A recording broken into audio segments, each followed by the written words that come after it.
Hi dears, Sreenarayana ഗുരു open university പഠിതാക്കളെ പുതിയൊരു ക്ലാസ്സിലേക്ക് എല്ലാവർക്കും സ്വാഗതം. ഒരു ഇമ്പോർട്ടന്റ് അപ്ഡേറ്റുമായിട്ടാണ് നിങ്ങളുടെ മുമ്പിൽ വന്നിട്ടുള്ളത്. പല വിദ്യാർത്ഥികളും അസൈൻമെന്റ് സബ്മിറ്റ് ചെയ്യുന്ന സമയത്ത് ക്വസ്റ്റ്യൻ വന്നു കഴിഞ്ഞാൽ അല്ലെങ്കിൽ അസൈൻമെന്റ് അവസാന സമയങ്ങളിൽ ഡൗട്ട് വരാറുണ്ട് അവർക്ക്. അല്ലെങ്കിൽ അവർ ചോദിക്കാറുണ്ട്, സാർ എങ്ങനെയാണ് ഈ ക്രെഡിറ്റ് മാർക്ക് എന്ന് പറഞ്ഞാൽ എങ്ങനെയാണ്, അതിനനുസരിച്ച് അസൈൻമെന്റ് എങ്ങനെയാണ് സബ്മിറ്റ് ചെയ്യേണ്ടത്, മാർക്ക് എങ്ങനെയൊക്കെയാണ് പരിഗണിക്കുക എന്നൊക്കെ വെച്ചിട്ട്, അഥവാ ഫ്രണ്ട് പേജ് എങ്ങനെ സബ്മിറ്റ് ചെയ്യണമെന്ന് പല വിദ്യാർത്ഥികൾക്കും ഡൗട്ട് വരാറുണ്ട്. അപ്പം അത്രക്കാർക്കുള്ള വളരെ ഹെൽപ്ഫുൾ ആകുന്ന ഒരു വീഡിയോ ആയിട്ടാണ് നിങ്ങളുടെ മുമ്പിൽ വന്നിട്ടുള്ളത്. കൂടുതൽ ലാഗൊന്നും ആക്കാതെ നമുക്ക് ക്ലാസ്സിലേക്ക് പോവാം. ഓക്കെ, ഞാൻ നിങ്ങളുടെ മുമ്പിൽ എന്ത് ചെയ്തിട്ടുണ്ട്, ഇവിടെ യൂണിവേഴ്സിറ്റി ഒഫീഷ്യലായിട്ട് നിങ്ങൾക്ക് തന്നിട്ടുള്ള ഫേസിംഗ് ഷീറ്റ് നിങ്ങൾക്ക് മുമ്പിൽ കാണാൻ സാധിക്കും. ഇതാണ് യൂണിവേഴ്സിറ്റി ഒഫീഷ്യലായിട്ട് നമുക്ക് ഇവിടെ പ്രൊവൈഡ് ചെയ്ത് തന്നിട്ടുള്ള ഫേസിംഗ് ഷീറ്റ്. നമുക്ക് സബ്മിറ്റ് ചെയ്യേണ്ട 15 മാർക്കിന്റെ ഫേസിംഗ് ഷീറ്റും അതുപോലെ തന്നെ 10 മാർക്കിന്റെ ഫേസിംഗ് ഷീറ്റും അതേപോലെ 5 മാർക്കിന്റെ ഫേസിംഗ് ഷീറ്റും നിങ്ങൾക്ക് എങ്ങനെ ലഭിക്കും, അഥവാ നിങ്ങൾക്ക് എങ്ങനെ ഫ്രീ ആയിട്ട് ഡൗൺലോഡ് ചെയ്യാന്നുള്ളത് നമ്മുടെ ഈ ഒരു വീഡിയോനകത്ത് പറയുന്നുണ്ട്.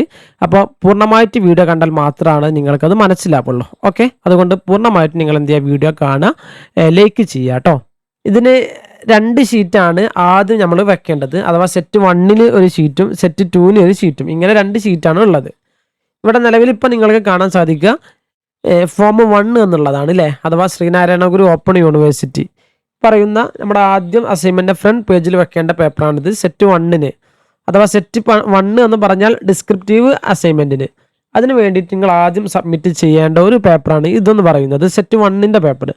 ഇതിനാദ്യം നിങ്ങൾ എന്ത് ചെയ്യണം, നെയിം ഓഫ് ദി കാൻഡിഡേറ്റ്, നിങ്ങളുടെ പേരെന്താണോ ആ പേരിന് എന്ത് ചെയ്യണം, എഴുതണം. അഥവാ പഠിതാവിൻ്റെ പേര്, അസൈൻമെന്റ് സബ്മിറ്റ് ചെയ്യുന്ന പഠിതാവിൻ്റെ പേരാണ് എന്ത് ചെയ്യേണ്ടത്, ഇവിടെ എഴുതേണ്ടത്.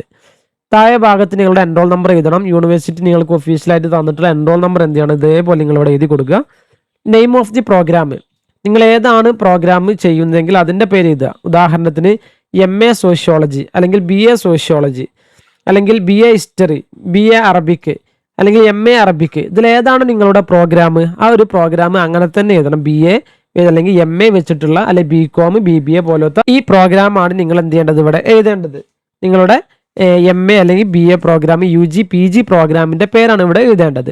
ദെൻ സെമസ്റ്റർ എന്നുള്ളിടത്ത് നിങ്ങളുടെ 6th സെമസ്റ്റർ ആണെങ്കിൽ അങ്ങനെ കൊടുക്കുക, അല്ലെങ്കിൽ 1st semester, 2nd semester, 3rd semester, എങ്ങനെയാണോ നിങ്ങളുടെ സെമസ്റ്റർ വരുന്നത് ആ ഒരു സെമസ്റ്റർ അതേപോലെ തന്നെ നിങ്ങൾ എഴുതി കൊടുക്കുക. ഓക്കെ, ദെൻ താഴെ ഭാഗത്ത് കോഴ്സ് കോഡ് എന്നുള്ളതാണ്. അഥവാ കോഴ്സ് കോഡ് എന്ന് പറയുമ്പോൾ ഇംഗ്ലീഷ് ഫോർ കമ്മ്യൂണിക്കേഷൻ ഒരു കോഴ്സാണ്. അപ്പോൾ നിങ്ങൾക്ക് BA ഹിസ്റ്ററി അല്ലെങ്കിൽ BA സോഷ്യോളജിയിൽ പഠിക്കാനുള്ള ഇംഗ്ലീഷ് ഫോർ കമ്മ്യൂണിക്കേഷൻ്റെ കോഡ് അവിടെ എഴുതി കൊടുക്കണം. അപ്പോൾ ഓരോ ടെക്സ്റ്റ് ബുക്കിനും അല്ലെങ്കിൽ ഓരോ സ്റ്റഡി മെറ്റീരിയൽസിനും എന്തുണ്ട്, കോഡുണ്ട്. ആ കോഡ് എന്ത് ചെയ്യുക, നിങ്ങളവിടെ തെറ്റാതെ എഴുതി കൊടുക്കുക. BA സോഷ്യോളജിയിൽപ്പെട്ട ഒരു സബ്ജക്റ്റിൻ്റെ കോഡാണ് ചോദിച്ചിട്ടുള്ളത്, കോഴ്സിൻ്റെ കോഡ് ചോദിച്ചിട്ടുണ്ട്. അത് നിങ്ങൾ എന്ത് ചെയ്യുക, അവിടെ അതേപോലെ തെറ്റാതെ എഴുതി കൊടുക്കുക. ഇംഗ്ലീഷ് ഫോർ കമ്മ്യൂണിക്കേഷൻ എന്നുള്ളത് ഒരു ഉദാഹരണം പറഞ്ഞു എന്നുള്ളൂ. അല്ലെങ്കിൽ വുമൻസ് റൈറ്റിംഗ് ഉണ്ടായിരിക്കാം, പിന്നെ കുറേ കോഴ്സുകൾ വരുന്നുണ്ട് അല്ലേ. അപ്പോൾ ഏത് കോഴ്സാണ് നിങ്ങൾ വരുന്നത് അതിനനുസരിച്ച് നിങ്ങൾ എന്ത് എഴുതി കൊടുക്കുക. Okay, social formation world history, പിന്നെ ഇന്ത്യൻ സൊസൈറ്റി, എൻവിറോൺമെൻറ്റ്, ഇങ്ങനെ കുറേ സബ്ജക്റ്റിൽ വരുന്നുണ്ട്. അതിൻ്റെയൊക്കെ കോഴ്സ് കോഡ് കൊടുക്കുക. താഴെ ഭാഗത്ത് ആ കോഴ്സ് ടൈറ്റിൽ കൊടുക്കുക. ഇപ്പോൾ പറയപ്പെട്ട കോഴ്സ് ടൈറ്റുകൾ ഉണ്ടല്ലോ, വുമൻസ് റൈറ്റിംഗ് അല്ലെങ്കിൽ English for communication, sociology of India, ഇങ്ങനെയുള്ള സോഷ്യൽ ഫോർമേഷൻ, ഇങ്ങനെ വരുന്ന സബ്ജക്റ്റുകളുടെ ആ കോഴ്സ് ടൈറ്റിൽ നിങ്ങൾ എന്ത് ചെയ്യുക, ഈ ഭാഗത്ത് ഇവിടെ എഴുതി കൊടുക്കുക. ഇതാണ് നിങ്ങൾ എന്ത് ചെയ്യേണ്ടത്, ഈ കോഴ്സ് ടൈറ്റിൽ എന്നുള്ള ഭാഗത്ത് നിങ്ങൾ എഴുതേണ്ടത്.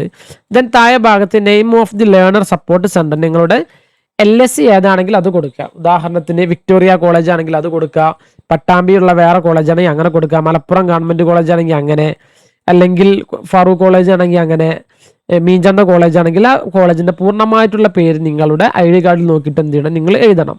ദെൻ താഴെ ഭാഗത്ത് ഇവിടെ എന്ത് ചെയ്യുക, signature of the candidate with date, നിങ്ങൾ അസൈൻമെന്റ് സബ്മിറ്റ് ചെയ്യുന്ന സമയത്തുള്ള ഡേറ്റ് നിങ്ങൾ എന്ത് ചെയ്യണം, അവിടെ കൃത്യമായിട്ട് നിങ്ങൾ തെറ്റാതെ ഇവിടെ കൊടുക്കണം.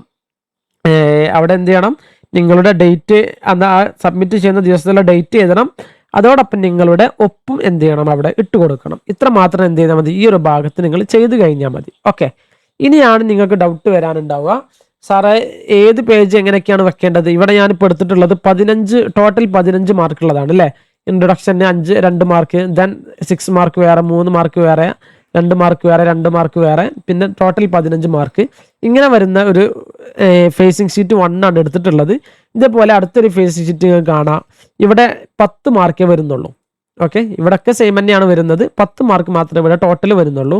അടുത്തൊരു ഫേസിംഗ് ഷീറ്റ് ഉണ്ട്, ഇതെടുത്തു കഴിഞ്ഞാൽ 5 മാർക്ക് മാത്രമേ വരുന്നുള്ളൂ. അപ്പോൾ ഒരു വിദ്യാർത്ഥിക്ക് തന്നെ ഇതന്നെ എന്ത് ചെയ്യേണ്ടി വരും, പ്രിന്റ് എടുത്ത് വെക്കേണ്ടി വരും. അതിപ്പോൾ എങ്ങനെയാണ് വെക്കേണ്ടതെന്നുള്ള കാര്യങ്ങൾ വ്യക്തമായിട്ട് ഞാനിവിടെ പറഞ്ഞു തരാം എന്താണ് ചെയ്യേണ്ടതെന്നുള്ളത്. ഓക്കെ, അപ്പോൾ 15 മാർക്ക് വരുന്ന ഫേസിംഗ് ഷീറ്റ് നമ്മൾ വെക്കേണ്ടത് നമ്മുടെ ക്വസ്റ്റ്യൻ ആദ്യം നമ്മൾ എന്ത് ചെയ്യണം, എടുക്കണം. ഓക്കെ, ക്വസ്റ്റ്യൻ എന്ത് ചെയ്യുന്നു, ഞാനിവിടെ ഒരു ജസ്റ്റ് റാൻഡായിട്ട് ഒരു ക്വസ്റ്റ്യൻ എടുത്തിട്ടുണ്ട്. ഈ ക്വസ്റ്റ്യൻ എടുത്തു കഴിഞ്ഞാൽ ഇവിടെ ഇൻടേക്ക് 5 വിദ്യാർത്ഥികൾ ഇല്ല, ഇൻടേക്ക് 5 അഡ്മിഷൻ എടുത്ത അഥവാ 2024 അഡ്മിഷൻ എടുത്ത വിദ്യാർത്ഥികളായിരിക്കും ഇൻടേക്ക് 5 ഉണ്ടാവുക. അവരുടെ സെമസ്റ്റർ 4 ഒരു ക്വസ്റ്റ്യൻ ആണ് എടുത്തിട്ടുള്ളത്. BA സോഷ്യോളജി വിദ്യാർത്ഥികളാണ്. ഹോണേഴ്സ് BA സോഷ്യോളജി വിദ്യാർത്ഥികളുടെ കോഴ്സ് ടൈറ്റിൽ ഇവിടെ കാണാൻ സാധിക്കും നിങ്ങൾക്ക്. Indian society structure and change എന്നുള്ള ഈ ഭാഗത്ത് ഇതാണ് കോഴ്സ് ടൈറ്റിൽ. ഇതിന്റെ കോഡ് ഇവിടെ നിങ്ങൾക്ക് പറഞ്ഞതുപോലെ ഇവിടെ കോഡ് കാണാൻ സാധിക്കും. ഇവിടെ യൂണിവേഴ്സിറ്റി തന്നെ പറയുന്നുണ്ട് എന്ത്, അസൈൻമെന്റ് ക്വസ്റ്റ്യൻസ് കൺസിസ്റ്റ് ഓഫ് 5 അല്ലെ, 5 ക്വസ്റ്റ്യൻസ് ആണ് എന്ത് ചെയ്യുന്നത് ഇവിടെ യൂണിവേഴ്സിറ്റി കൊടുത്തിട്ടുള്ളത്. A question carries 15 mark, 50 marks ആണ് എന്ത് ചെയ്യുന്നത് ഈ അസൈൻമെന്റിന് ഇവിടെ കൊടുത്തിട്ടുള്ളത്. അപ്പൊ നമുക്ക് മനസ്സിലാക്കുക ഈ ഒരു കോഴ്സിന് അഥവാ Indian society structure and change എന്നുള്ള ഈ ഒരു പേപ്പറിന് മാർക്ക് വരുന്നത് എത്രയാണ്, 15 മാർക്കാണ് ഇതിന്റെ അസൈൻമെന്റ് നമ്മൾ വരുന്നത്. അപ്പൊ ഇതിന്റെ സെറ്റ് 1ന് 15 മാർക്ക് വരും. അതേപോലെ സെറ്റ് 2നും എന്ത് ചെയ്യും, 15 മാർക്ക് നിങ്ങൾക്ക് ഇവിടെ കാണാൻ സാധിക്കും. കണ്ടില്ല, 15 മാർക്ക് വരും. ഓക്കെ, അപ്പൊ ഇത് പ്രധാനപ്പെട്ട നമ്മുടെ ഒരു കോർ പേപ്പറുകളാണ് ഇതൊക്കെ അല്ലെ. കോർ പേപ്പർ മേജർ ആയിട്ടുള്ള പേപ്പർ കോഴ്സുകളാണ് വരുന്നത്. ഇതിന് 15 മാർക്കിന് എന്ത് ചെയ്യും വരും. അഥവാ BA സോഷ്യോളജിയിലെ പ്രധാനപ്പെട്ട സോഷ്യോളജി ഒരു പേപ്പറാണ് എന്ത്, ഇന്ത്യൻ സൊസൈറ്റി എന്ന് പറയുന്നത്. അപ്പൊ അതിന് 15 മാർക്കിൻ്റെയാണ് വരിക. ഇനി താഴേക്ക് സ്ക്രോൾ ചെയ്ത് കഴിഞ്ഞാൽ ഇതിന്റെ ബാക്കിയുള്ള അസൈൻമെന്റ് ക്വസ്റ്റ്യൻ നിങ്ങൾക്ക് കാണാൻ സാധിക്കും. മേജർ കോഴ്സ് തന്നെയാണ് ഇത്, ഇന്ത്യൻ സൊസൈറ്റി നമ്മൾ പറഞ്ഞു. താഴേക്ക് പറഞ്ഞു കഴിഞ്ഞാൽ അടുത്തത് നിങ്ങൾക്ക് കാണാൻ സാധിക്കും മേജർ ഡിസിപ്ലിൻ എലക്റ്റീവ് കോഴ്സായിട്ട് റൂറൽ സോഷ്യോളജി എന്നുള്ള പേപ്പർ ഉണ്ട്. ഇതിനും എത്രയാണ് വരുന്നത്, 15 മാർക്ക് തന്നെയാണ് വരുന്നത്. ഓക്കെ, അപ്പോൾ ഇതിനും എന്ത് ചെയ്യണം, 15 മാർക്കിന്റെ ഫേസ് ഷീറ്റാണ് നിങ്ങൾ എന്ത് ചെയ്യേണ്ടത് അവിടെ വെക്കേണ്ടത്. ഓക്കെ, ഇനി അതിന്റെ സെറ്റ് 2 ആണിത്. താഴേക്ക് സ്ക്രോൾ ചെയ്ത് കഴിഞ്ഞാൽ നിങ്ങൾക്ക് ഇവിടെ കാണാൻ സാധിക്കും ഇതിനും 15 മാർക്ക് തന്നെയാണ് വരുന്നത്. 10 മാർക്കിന്റെ നിങ്ങൾക്ക് ഇവിടെ കാണാൻ സാധിക്കും അല്ലേ. ഇതിനും 15 മാർക്ക് തന്നെയാണ്. ഇവിടെ എബിലിറ്റി എൻഹാൻസ്മെന്റ് കമ്പൾസറി കോഴ്സ് എന്നുള്ളത് നിങ്ങൾക്ക് ഇവിടെ കാണാൻ സാധിക്കും അല്ലേ. ഇത് ഓരോ സബ്ജക്റ്റിനുണ്ടായിരിക്കും, ഓരോ ഇതിനുണ്ടായിരിക്കും.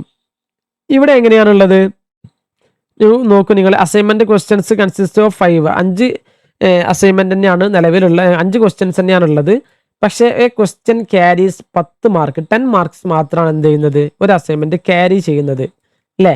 അപ്പൊ നമ്മൾ എന്ത് ചെയ്യണം, ഇവിടെ 10 മാർക്കിന്റെ പേപ്പറാണ് വെക്കേണ്ടത് അല്ലേ. 10 മാർക്കിന്റെ ഈ ഒരു ഷീറ്റാണ് എന്ത് ചെയ്യേണ്ടത്, ഫേസിംഗ് ഷീറ്റ് 1ഉം ഫേസിംഗ് ഷീറ്റ് 2ന് വെക്കേണ്ടതും ഇത് തന്നെയാണ് വെക്കേണ്ടത്. ഏത് ഈ ഒരു ക്വസ്റ്റ്യന് വേണ്ടിയിട്ട് എബിലിറ്റി എൻഹാൻസ്മെന്റ് കമ്പൾസറി കോഴ്സിന് ഇതാണ് നമ്മൾ എന്ത് ചെയ്യേണ്ടത് വെക്കേണ്ടത്. ഓക്കെ, ഇത് ഹിന്ദി അല്ലെങ്കിൽ സംസ്കൃതം വരുന്ന വിദ്യാർത്ഥികൾക്കുള്ള ക്വസ്റ്റ്യൻ ആണ് ഈ കാണാൻ സാധിക്കും.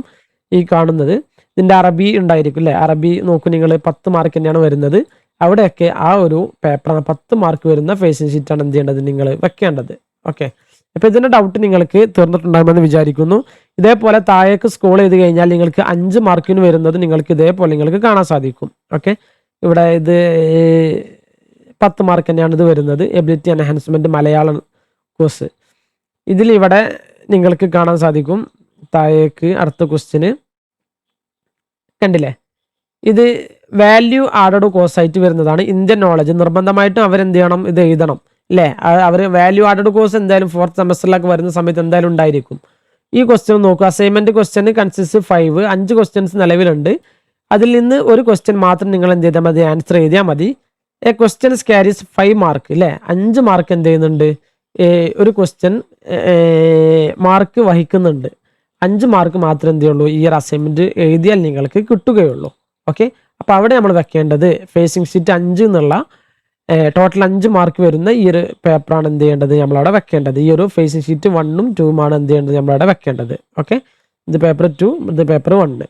അപ്പോൾ എല്ലാവർക്കും മനസ്സിലായിട്ടുണ്ടാകുമെന്ന് വിചാരിക്കുന്നു എങ്ങനെയാണ് ഒരു അസൈൻമെന്റ് എഴുതുന്ന സമയത്ത് ഫ്രണ്ട് ഷീറ്റ് എങ്ങനെ സബ്മിറ്റ് ചെയ്യണം എന്നുള്ളത് വളരെ സിമ്പിളായിട്ട് നമ്മൾ പറഞ്ഞിട്ടുണ്ട്. നിങ്ങൾ ആ ക്രെഡിറ്റ് മാർക്കുകളൊന്നും നോക്കേണ്ട ആവശ്യമില്ല. ക്രെഡിറ്റ് മാർക്ക് നോക്കിക്കഴിഞ്ഞാൽ നിങ്ങൾക്ക് ആകെ കൺഫ്യൂഷൻ വരും. അപ്പോൾ നിങ്ങൾ അസൈൻമെന്റ് സബ്മിറ്റ് ചെയ്യുന്ന സമയത്ത് എത്രയാണോ എൻ്റെ അസൈൻമെൻറ്റ് ഈ ഒരു അസൈൻമെൻറ്റിന് ക്വസ്റ്റ്യനിൽ എത്രയാണോ മാർക്ക് ഉള്ളത് അതിനനുസരിച്ച് മാത്രം നിങ്ങൾ എന്ത് ചെയ്യുക, ഈ ഒരു ഫേസിങ് ഷീറ്റ് വെക്കുക. ഓക്കെ, ദെൻ നിങ്ങൾ ഫേസിങ് ഷീറ്റ് വെച്ച് കഴിഞ്ഞാൽ രണ്ടാമത്തെ പേജിൽ നിങ്ങൾക്ക് ഈ ഒരു ഭാഗം പ്രിൻ്റ് എടുത്തിട്ട് വെക്കാൻ സാധിക്കുന്നതാണ്, പ്രിൻ്റ് എടുത്ത് വെക്കാവുന്നതാണ്. നിലവിൽ യൂണിവേഴ്സിറ്റി ഇങ്ങനെ വെക്കണം എന്ന് പറഞ്ഞിട്ടില്ല, ഇത് ആരോ ചെയ്തതാണ്. അപ്പോൾ ഇതും വേണമെങ്കിൽ പ്രിൻ്റ് ചെയ്തിട്ട് നിങ്ങൾക്ക് ഫ്രണ്ടിൽ വെക്കാൻ പറ്റുന്നതാണ്, രണ്ടാമത്തെ പേജായിട്ട് ഇത് വെക്കാൻ പറ്റുന്നതാണ്.